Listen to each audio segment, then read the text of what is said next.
मैं एक साधारण धार्मिक परिवार के माहौल में बड़ा हुआ। मुझे कुरान पाठशाला में भी भेजा गया था। मुझे याद है कि मैंने भगवान के बारे में सवाल करना तब शुरू किया जब मैं एक ऐसा बच्चा था जो एनसाइक्लोपीडिया देखने का शौकीन था। किशोरावस्था में मैंने लोकप्रिय विज्ञान में रुचि लेना शुरू किया। मैं अल्लाह में विश्वास करता था, लेकिन साधारण धार्मिक दृष्टिकोण से नहीं। मैं भगवान के बारे में वैज्ञानिक दृष्टिकोण से उत्तर खोज रहा था। मैं अल्लाह को अपने जीवन की कठिनाइयों को सुलझाने और अपने प्रियजनों को बुराई से बचाने के लिए प्रार्थना करने वाले संरक्षक के रूप में देखता था। कुछ साल पहले मुझे एहसास हुआ कि मैं भगवान के मुद्दे को एक अलग दृष्टिकोण से देख सकता हूं। मुझे भगवान के एक कथा होने के संकेत देने वाली वैज्ञानिक पुस्तकों और विभिन्न भाषाओं में पवित्र माने जाने वाले कुरान का अध्ययन किया।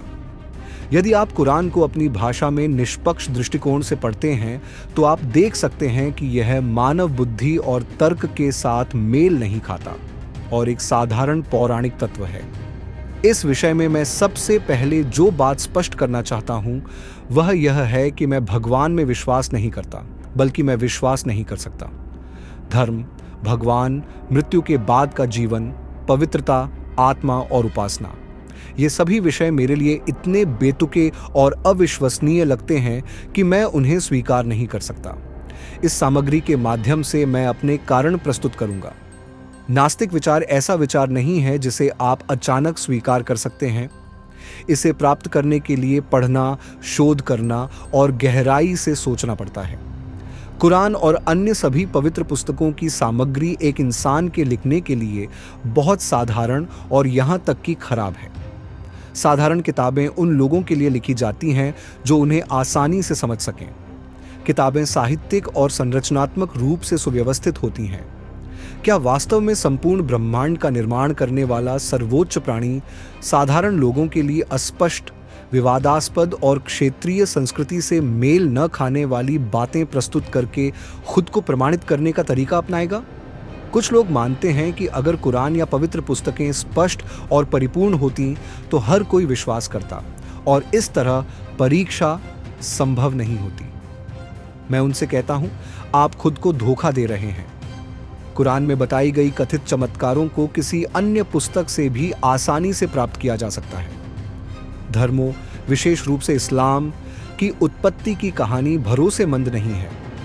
यह विचार कि भगवान ने लाखों लोगों में से एक को चुना और पूरे मानव जाति के भाग्य को उस व्यक्ति की समझाने की क्षमता पर छोड़ दिया, अविश्वसनीय लगता है। पैगंबर और उनके भगवान के बीच इस गुप्त गठबंधन का कोई अन्य गवाह नहीं है, जो इसे और भी संदिग्ध बनाता है। विश्वासियों का कहना है कि चमत्कार इसका प्रमाण है। अगर इसे एक संदर्भ के रूप में लिया जाए तो कुरान में खुद लिखा है कि कोई चमत्कार नहीं दिखाया गया। उदाहरण के लिए सूरह इज़रा की आयत 59 में यह स्पष्ट रूप से लिखा है। कई जगहों पर यह भी दिखाया गया है कि भगवान ने अपने गलत कामों के लिए इंसानों का इस्तेमाल किया। कुरान से यह स्पष्ट है कि भगवान का उद्देश्य लोगों को आपस में लड़वाना और उन लोगों को मरवाना था जो उन पर विश्वास नहीं करते थे। क्या एक ब्रह्मांड का निर्माता जो शांति और एकता को बढ़ावा देने वाले दृष्टिकोण नहीं दे सकता था, वास्तव में ईश्वर हो सकता है? क्या भगवान ने गुलामी को खत्म करने का आदेश नहीं दे सकता था? क्या वह यह नहीं दिखा सकता था कि महिलाओं को गुलाम बनाना और उनके साथ जबरदस्ती करना गलत है? क्या वह अमीर और गरीब के बीच संतुलन बनाने और शोषण को पाप घोषित करने का आदेश नहीं दे सकता था? परमेश्वर ने इन बुनियादी नैतिकताओं पर ध्यान देने के बजाय सूअर का मांस खाना मना कर दिया।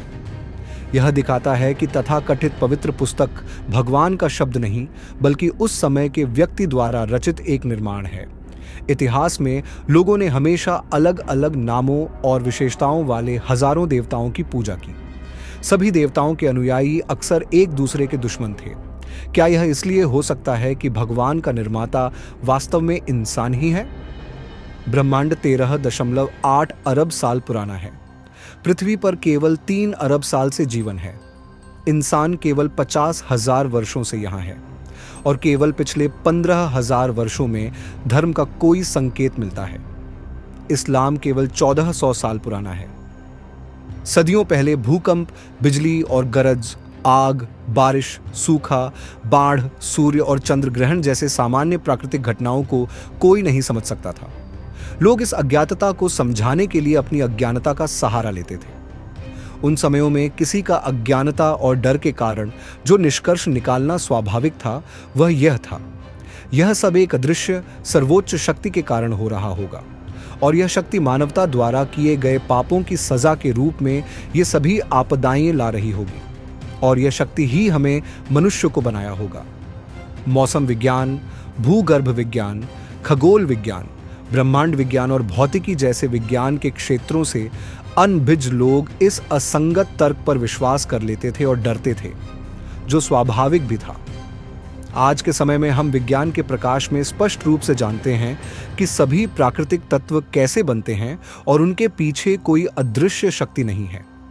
एक वैज्ञानिक व्यक्ति को यह विश्वास दिलाना असंभव है कि तूफान भगवान के कारण आते हैं।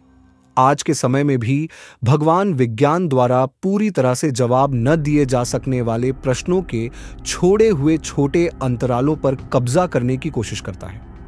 पवित्र पुस्तकों के भीतर से शब्दों को चुनकर उनके वैकल्पिक अर्थों को वैज्ञानिक खोजों के आधार पर फिर से व्याख्या करके उत्तर लिखे जाते हैं।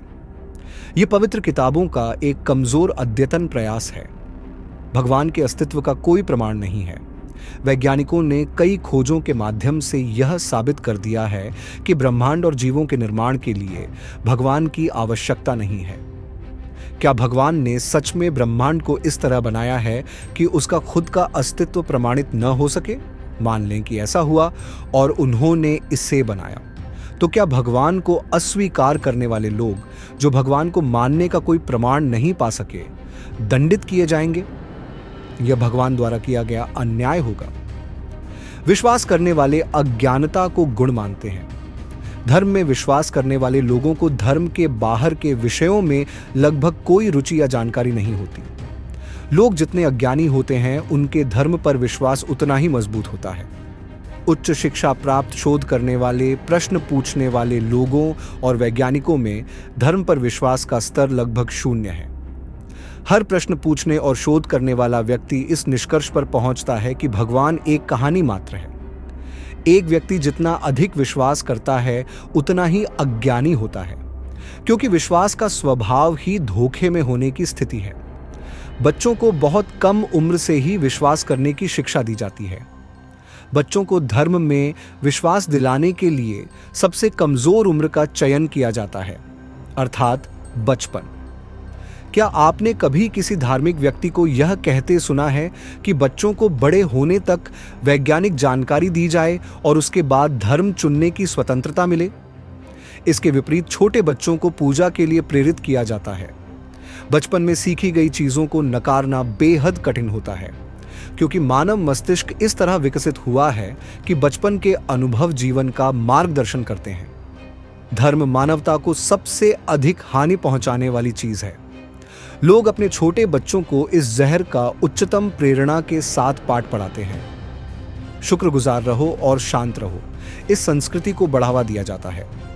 समाज के गरीब वर्ग जो समाज में अनदेखे होते हैं, उन्हें यह विश्वास दिलाया जाता है कि उनकी स्थिति भगवान द्वारा उन्हें परीक्षा के रूप में दी गई है और इस हालत को सहन कर वे मरने के बाद पुरस्कृत होंगे। जितना अधिक वे धन्यवाद देंगे और चुप रहेंगे, मरने के बाद का पुरस्कार उतना ही बड़ा होगा। इस प्रकार समाज में गरीब वर्ग जो शोषित हैं, अन्याय के खिलाफ बिना आवाज उठाए धनवान वर्ग की आरामदायक जिंदगी में बाधा डाले बिना अपने जीवन को जारी रखते हैं। इस प्रकार अमीर अपनी संपत्ति का आनंद लेते हैं और गरीब मजदूरों और शोषित वर्ग को बिना किसी कठिनाई के पा लेते हैं। धर्म का सबसे खतरनाक पक्ष यह है कि यह हर तरह के शोषण का समर्थन करता है। धर्म इसलिए है ताकि गरीब अमीरों को न मारें। Napoleon Bonaparte. कोई भी वास्तव में धर्म में विश्वास नहीं करता। क्या आपने कभी किसी धार्मिक व्यक्ति को मौत के लिए खुश होते देखा है क्योंकि वह स्वर्ग जा रहा होगा? नहीं, क्योंकि उनके व्यवहार से पता चलता है कि वे मृत्यु के बाद जीवन को नहीं मानते। धार्मिक लोग बस इस बात की आशा करते हैं कि उनके विश्वास का हिस्सा सच हो। धार्मिक होना एक तरह से विवशता है। धर्म का पूरा उद्देश्य यह है कि लोग मृत्यु के बाद के जीवन और स्वर्ग पर विश्वास करें, लेकिन इस आस्था को बनाए रखने के लिए उन्हें विश्वास करने पर मजबूर किया जाता है। आपको भगवान, महाप्रलय, स्वर्ग, नरक, फरिश्तों, उड़ते वस्तुओं, भूमिगत वस्तुओं, अजीब जीवों और संक्षेप में इस कहानी की जादू का अनुभव कराने वाली हर चीज पर विश्वास करना होगा। यदि आप विश्वास नहीं करते हैं तो आपको अनंत दुखों का सामना करने के लिए डराया जाता है, क्योंकि जैसे ही आप इनमें से किसी एक की निरर्थकता को पहचान लेते हैं, बंधन टूट जाता है। पूजा की रस्में भी लोगों को इस कहानी में व्यस्त रखने के लिए बनाई गई एक अद्भुत कथा है। आप इतनी पूजा करें कि आप इस कहानी के भीतर बने रहें और एक दास समाज के आज्ञाकारी और चुप रहने वाले मेमनों में से एक बन जाएं, ताकि कोई भी आपको जब चाहे बलिदान कर सके। बेशक देवताओं के लिए सभी आकाशीय धर्मों का उसी भूगोल से निकलना दुनिया भर में प्रिमिटिव समाजों में उन चीज़ों के लिए एक प्रतिक्रिया बन गई जिनका वे उत्तर खोजने में असमर्थ थे, यह मानते हुए कि ये सब अदृश्य शक्तियों द्वारा किया जा रहा है। कुछ लोगों ने लगभग हर शक्ति के भीतर अलग अलग देवताओं की कल्पना की। हत्या का देवता, बिजली का देवता या एक पदानुक्रमित देवता समूह की कल्पना की। शायद उन्होंने एक ही भगवान में विश्वास करना उबाऊ पाया। अंत में लोगों ने एक दूत को चुना, यह दावा करते हुए कि वह एक ही भगवान है और वह चुना हुआ दूत भी है। यह खोजा गया होगा कि यह एकल भगवान की धारणा अन्य बहुदेववादी विश्वासों की तुलना में अधिक लाभकारी है। इस विचार से प्रेरित होकर उसी भूगोल में कई लोग खुद को भविष्यवक्ता घोषित करने आए और उनमें से अधिकांश को जनता या अन्य भविष्यवक्ताओं द्वारा मारा गया। बड़े संसार में सभी तूफान इस छोटे से मध्य पूर्व क्षेत्र में भड़कते हैं। इस एकल भगवान के धार्मिक दावों के भूगोल के बाहर क्या यह अजीब नहीं है कि अन्य महाद्वीपों में इस देवता के द्वारा लोगों को चेतावनी देने के लिए कोई दूत नहीं भेजा गया? विश्वास करने वाले लोग शायद मुझे यह कहते हुए जवाब दे सकते हैं कि हर समाज में एक भविष्यवक्ता भेजा गया है, लेकिन मध्य पूर्व क्षेत्र के बाहर अन्य महाद्वीपों पर कभी भी एकल भगवान की चेतावनी के आने के बारे में कोई पुरातात्विक प्रमाण नहीं मिला है, अर्थात कोई सबूत नहीं है। यानी आपका दावा अमान्य है। जब मैंने देखा कि धर्मों का मानव निर्मित कहानी होना, मैंने इन धर्मों पर विश्वास करने वाले लोगों को अज्ञानी लोगों के रूप में देखना शुरू कर दिया। वे सच में इतनी बेवकूफ़ी की एक कहानी को अपने जीवन का हिस्सा बना चुके थे। मैं इन लोगों के साथ किसी भी काम में शामिल होने या एक ही जगह होने को भी असहजता के रूप में देखता हूं। क्या धर्म की पागलपन में शामिल लोगों से मानवता के लिए उपयोगी होने की उम्मीद की जा सकती है? मैं अपने तरीके से जीवन के कई उपयोगी काम करने की कोशिश कर रहा हूं, लेकिन विश्वास करने वाले केवल अपने धर्म के नाम पर लाभ दिखाने के प्रयास में हैं। एक बहुत बड़ा अनावश्यक व्यय और एक ऐसा बड़ा विश्वास करने वाला समूह भी है जो सिर्फ इसलिए प्रार्थना करता है क्योंकि उन्हें बचपन में बताया गया कि भगवान है, लेकिन उन्हें यह नहीं पता कि कुरान और हदीसों में बहुत सी ऐसी बेवकूफियां हैं जो आधुनिक समाज की नैतिकता से मेल नहीं खाती। इस डॉक्यूमेंट्री में मैंने जिन विषयों का उल्लेख किया वे फिर से वही हैं जिनका वे लोग सवाल करना पसंद नहीं करते। आपको मिलने वाले सभी उत्तर शोध और सवाल करने में मौजूद हैं। विश्वास करने वाले देशों की पिछड़ेपन के बारे में जब आप उन समाजों पर ध्यान देते हैं जो विश्वास करने वाले लोगों द्वारा बनाए गए हैं, तो आप देखते हैं कि वे प्रौद्योगिकी, विज्ञान, कला, कानून जैसे क्षेत्रों में युग के साथ नहीं चल पाए हैं और अभी भी प्राचीन काल की जानकारी को सही मानते हैं। 1970 तक दुनिया के सपाट होने का जोरदार दावा किया गया था। आज की स्थिति भी बहुत अलग नहीं है। विश्वास करने वाले समाज ज्ञानवान होने के बजाय विश्वास करना पसंद करते हैं। मैं विश्वास नहीं करना चाहता, मैं जानना चाहता हूं। कार्ल सागन। तुर्की देश में धार्मिक सरकारों के सत्ता में आने के बाद अज्ञानता को बढ़ावा दिया गया और इसे स्वतंत्रता के नाम पर लोगों को पेश किया गया, जिससे पहले कभी आवाज उठाने का मन नहीं करने वाले कई नास्तिक व्यक्ति धर्मों के मानव निर्मित कहानियों को विभिन्न चैनलों के माध्यम से व्यक्त करने लगे हैं। मेरे लिए भी कई संदेहों को वास्तविकता में सवाल करने और मुझ पर विश्वास दिलाने वाले और हर चीज के बावजूद पकड़ने की कोशिश करने वाली कहानियां खाली विश्वास हैं। यह नास्तिक सोच वाले लोगों की आवाजों को सुनने से शुरू हुआ। मैं उनके प्रति आभार व्यक्त करता हूं। इसके बाद मैंने यह सोचा कि मुझे समाज को धर्म के अंधकार में पकड़ने से रोकने के लिए अपनी जिम्मेदारी निभानी चाहिए, और इसके लिए मैंने इस डॉक्यूमेंट्री को विभिन्न भाषाओं में बनाने का निर्णय लिया। सामग्री का साझा होना, लोगों तक पहुंच जाना मुझे अपनी जिम्मेदारी सफलतापूर्वक निभाने का एहसास कराएगा। मैं पहले से ही आप सभी का धन्यवाद करता हूं। इन सभी संकेतों की रोशनी में मुझे जीने के लिए केवल एक जीवन बर्बाद नहीं करना चाहिए जो एक झूठ पर आधारित है। जीवन छोटा है और मेरे पास केवल एक ही जीवन है। जैसे कहानियों में मरने के बाद कोई जीवन नहीं है। जब तक मेरा शरीर अपनी क्रियाओं को बनाए रखने की शक्ति प्राप्त करता है, मैं जीता रहूंगा। इस जीवन की सुंदरताओं को हजारों साल पहले बनाई गई कहानियों के लिए क्यों बर्बाद करूं? जैसे एक कहावत है, नास्तिक सोच वाले सभी लोग धार्मिक लोगों से बार बार सुन चुके हैं, अगर भगवान नहीं है तो हम कुछ नहीं खोते, लेकिन अगर वह है तो आप हमेशा के लिए नरक में जलेंगे। इस डॉक्यूमेंट्री में मैंने अपने विचारों के बारे में इस सवाल का जवाब दूंगा। जितना मैं सोचता हूं, एक भगवान के अस्तित्व की संभावना मेरी बुद्धि से मेल नहीं खाती। हर बार जब मैं इसके बारे में सोचता हूं, मुझे यकीन होता है कि धर्म मानव निर्मित बकवास है। इस स्थिति में आपके अनुसार क्या मुझे उस भगवान को धोखा देने की कोशिश करनी चाहिए जिस पर मैं विश्वास नहीं करता, ताकि मैं स्वर्ग में जा सकूं? इसके अलावा यह शब्द ईसाई, यहूदी और मुसलमान सभी द्वारा समान रूप से प्रयोग किया जाता है। मैं सोच रहा हूं कि कौन सा भगवान मुझे नरक में फेंकेगा।